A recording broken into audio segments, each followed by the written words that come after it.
Well, Christmas is fast approaching, and while it is a time that brings joy to many people, it can also be a dark season for victims of domestic violence. KLTV7's Mary Ella Gonzalez explains.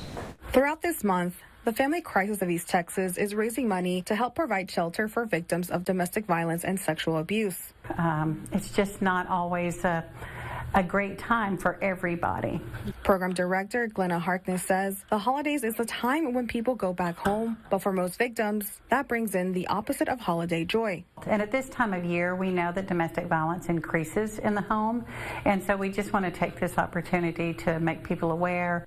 According to the city of Lufkin, they received reports of 342 family violence incidents last year, and as of today, there are 379. Harkness explains victims often find themselves stressed over finances and being alone with their abuser.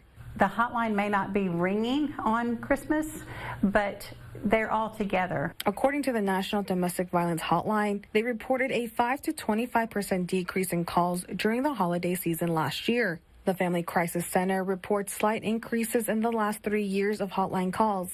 Their records show an average of 57 calls in December and 59 calls in January. And for shelter residents, they see an average of 44 in December and 46 in January. It's a process. They say the average person will take 7 times before they actually leave a domestic violence situation. Mary Ella Gonzalez, KLTV 7 News.